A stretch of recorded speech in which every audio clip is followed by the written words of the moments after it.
চাৰ্ভেইডসকল চৰকাৰী কৰ্মচাৰী আৰু পেঞ্চনাৰসকলৰ পে স্লিপক লৈ আপোনালোকৰ দৰমহা আৰু পেঞ্চন বৃদ্ধি কৰাকে লৈ আপোনালোকৰ মূৰগীয়া বনাছক লৈ আনহাতে আপোনালোকৰ চাকৰি কাৰ্যকাল 5 বছৰ বৃদ্ধি কৰাকে লৈ ভালেকেইটা গুৰুত্বপূৰ্ণ খবৰ প্ৰকাশ পাইছে সেয়েহে ভিডিঅ'টো সম্পূৰ্ণ চাব আনহাতে যিসকল চাৰ্ভেইডে প্ৰথমবাৰৰ বাবে আমাৰ চেনেলটো চাই আছে তেওঁলোকৰ প্ৰতি এটা অনুৰোধ চৰকাৰী কৰ্মচাৰী আৰু পেঞ্চনাৰসকলৰ প্ৰতিটো শেহতীয়া খবৰৰ বাবে আমাৰ চেনেলটো ছাবস্ক্ৰাইব কৰিব নাপাহৰিব হয় চাৰ্ভেইডসকল সেয়েহে পোনে আমি সেই মূল খবৰকেইটা লৈ আহিছোঁ প্ৰথমতে আমি দেখাইছোঁ এয়া এখন 1 জানুৱাৰী চাব যোৱা 27 মে তাৰিখৰ একেবাৰে শেহতীয়া জাননী আৰু এয়া প্ৰকাশ পাইছে চাব কাৰ্যালয় মহালেখাকাৰ Assam office of the accountant general অসমৰ ফালৰ পৰা এক শেহতীয়া যি 21 তাৰিখ 5 মাহ 2025 তাৰিখৰ বিশেষ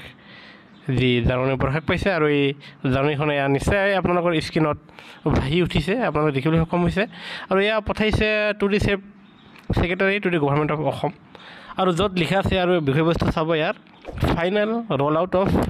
online pay slip and this continuation of offline pay slip from 1/7/2025 তাৰমানে আপোনালোকে ইয়াৰ যি বিষয়বস্তু চাই ধৰিব পাৰিছে যে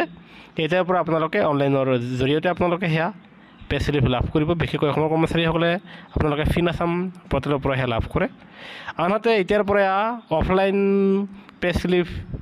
ডিছকণ্টিনিউ কৰা হ'ব আৰু যিটো আপোনাৰ 1 তাৰিখ 7 মাহ 2025 তাৰমানে অহা মাহৰ পৰা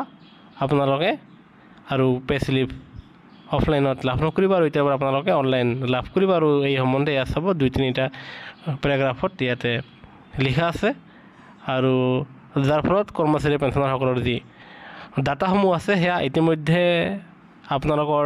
ৰাজ্য চৰকাৰৰ যি কৰ্মচাৰীসকলৰ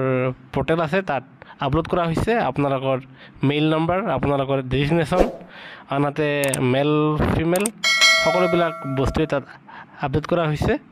আৰু যাৰ ফলত আপোনালোকে 1 তাৰিখ 7 মাহ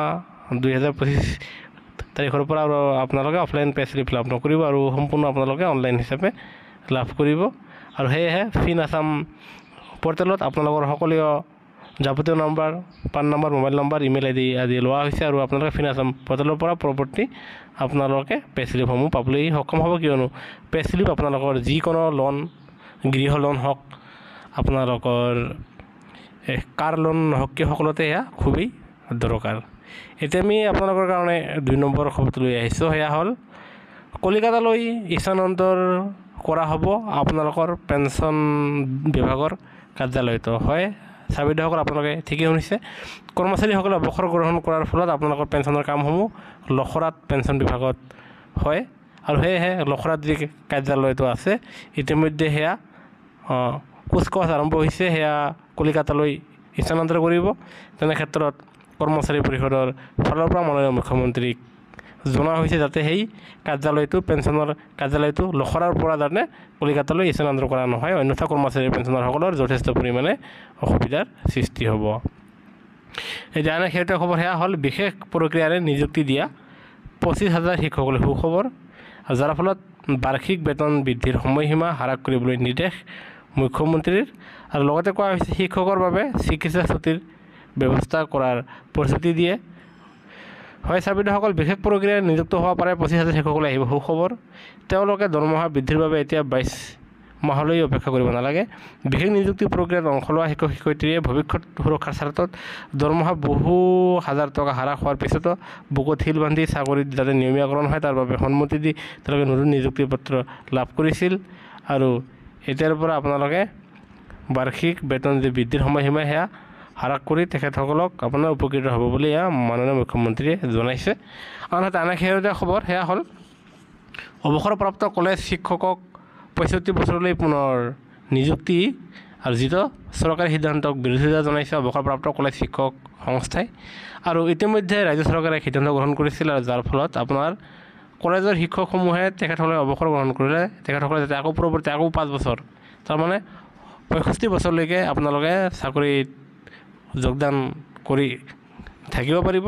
তেনে ক্ষেত্ৰত চৰকাৰী সিদ্ধান্তৰ এই বিৰোধিতা কৰিছে অৱসৰপ্ৰাপ্ত কলেজ শিক্ষক সংস্থা আৰু তেওঁলোকে জনাইছে যে যদিহে কলেজৰ শিক্ষকসকলকে অৱসৰৰ পিছত আকৌ 5 বছৰ তেখেতসকলক নিয়োগ কৰা হয় তেনেহ'লে কি হ'ব যিবোৰ উঠি অহা প্ৰজন্মই তেখেতসকলে যোগ্যতা আৰু উচ্চ শিক্ষিত হৈও তেখেতসকলে একোটা পদৰ পৰা হাত ধুব লাগিব, কিয়নো কলেজৰ শিক্ষকসকলে অৱসৰ গ্ৰহণ কৰাৰ ফলত তেওঁলোকে মোটা অংকৰ পেঞ্চন লাভ কৰে। তেনে ক্ষেত্ৰত কলেজ শিক্ষক সন্থাই তেখেতসকলে অৱসৰ গ্ৰহণ কৰাৰ ফলত তেখেতসকলে আৰু 5 বছৰ এই তেখেতসকলৰ চাকৰি কৰিব বিচৰা নাই। তেনে ক্ষেত্ৰত নতুন চামক অগ্ৰাধিকাৰ দিয়াৰ কাৰণে তেখেতসকলে সংবাদমেলত 5 বছৰ কলেজ শিক্ষকৰ চাকৰি কাৰ্যকালৰ সেয়া বিৰোধিতা কৰিছে। এতিয়া আমি ক'বলৈ ওলাইছোঁ ৰাজ্য চৰকাৰৰ অধীনৰ কৰ্মচাৰী আৰু পেঞ্চনাৰসকলে তেখেতসকলৰ যি মৰুগীয়া বানচ, আপোনালোকৰ পৰৱৰ্তী মৰুগীয়া বানচ জুলাই মাহৰ পৰা কাৰ্যকৰী হোৱাকৈ যি আপোনালোকে লাভ কৰে সেয়া আকৌ 3% বৃদ্ধি হোৱা দেখা গৈছে। কিয়নো আপোনালোকে জানে অল ইণ্ডিয়া কনজিউমাৰ প্ৰাইচ ইণ্ডেক্সৰ প্ৰতি 6 মাহৰ সূচকাংকৰ ভিত্তিত যি 4টা মাহৰ সূচকাংকত আপোনালোকৰ 0.5% সূচকাংক বৃদ্ধি হোৱাৰ ফলত আপোনালোকৰ এইবাৰ মৰুগীয়া বানচ 2% বৃদ্ধি পাইছে আৰু 2 মাহৰ বৃদ্ধি পাবলৈ বাকী আছে। তেনে ক্ষেত্ৰত আপোনালোকৰ আকৌ 3% মৰুগীয়া বানচ বৃদ্ধি পাব। এতিয়া আমি ক'বলৈ ওলাইছোঁ ৰাজ্য চৰকাৰৰ অধীনৰ বিশেষকৈ 30 জুন আৰু 31 ডিচেম্বৰ তাৰিখে অৱসৰ গ্ৰহণ কৰা কৰ্মচাৰীসকলে তেখেতসকলে এটা এক্সট্ৰা ইনক্ৰিমেণ্ট লাভ কৰিব। হয় ছাৰ বাইদেউসকল, এয়া শুনিছে আৰু আপোনালোকে এয়া যিটো দেখিছে এয়া হ'ল কেন্দ্ৰীয় চৰকাৰৰ অধীনৰ এই জাননী। এই জাননীত কোৱা হৈছে যে আপোনালোকৰ 30 জুন আৰু 31 ডিচেম্বৰ তাৰিখে অৱসৰ গ্ৰহণ কৰা কৰ্মচাৰীসকলে তেওঁলোকে এটা এক্সট্ৰা ইনক্ৰিমেণ্ট লাভ কৰিব। আৰু তেনে ক্ষেত্ৰত অসম চৰকাৰৰ অধীনৰ চৰকাৰী কৰ্মচাৰীসকলে তেখেতসকলে বাছ চাব লাগিব, কিয়নো অসম চৰকাৰৰ বিত্ত বিভাগৰ ফালৰ পৰা যেতিয়ালৈকে আপোনালোকৰ এই এক্সট্ৰা ইনক্ৰিমেণ্ট বৃদ্ধি পোৱাৰ জাননী প্ৰকাশ নাপায় তেতিয়ালৈকে আপোনালোকৰ এক্সট্ৰা ইনক্ৰিমেণ্ট বৃদ্ধি নহ'ব। এতিয়া আমি ক'বলৈ ওলাইছোঁ DA এৰিয়াৰ পোৱা সন্দৰ্ভত। হয় ছাৰ বাইদেউসকল, ইতিমধ্যে ৰাজ্য চৰকাৰৰ অধীনৰ বহুতো চৰকাৰী কৰ্মচাৰীসকলে তেখেতসকলে 55% DA এৰিয়াৰৰ তেখেতসকলে যি 2%ৰ প্ৰথম কিস্তি পাবলগীয়া ধনখিনি বহুতো কৰ্মচাৰী পেঞ্চনাৰসকলে ইতিমধ্যে লাভ কৰিছে। আৰু যদিহে আপোনালোকৰ 2-এখন ডিষ্ট্ৰিক্টত বাদ পৰি গৈছে, যদিহে আপোনালোকৰ একাউণ্টত এতিয়াও DA এৰিয়াৰ প্ৰথমটো কিস্তি পাবলৈ সক্ষম হোৱা নাই, তেনেহ'লে আপোনালোকে 2-1-3 দিনতে যিকোনো মুহূৰ্তত আপোনালোকৰ একাউণ্টত আপোনালোকৰ DA এৰিয়াৰৰ প্ৰথম কিস্তিৰ ধনখিনি পাবলৈ সক্ষম হ'ব। ছাৰ বাইদেউসকলে এয়া চাওক, ফাইনেন্স ডিপাৰ্টমেণ্টৰ ফালৰ পৰা এক বিশেষ ব্ৰেকিং নিউজ দিছে, আৰু য'ত আপোনাৰ অসম চৰকাৰৰ সৈতে আপোনাৰ SBI, UBI, axis bank, Indian bank আৰু PNB বেংকৰ সৈতে এক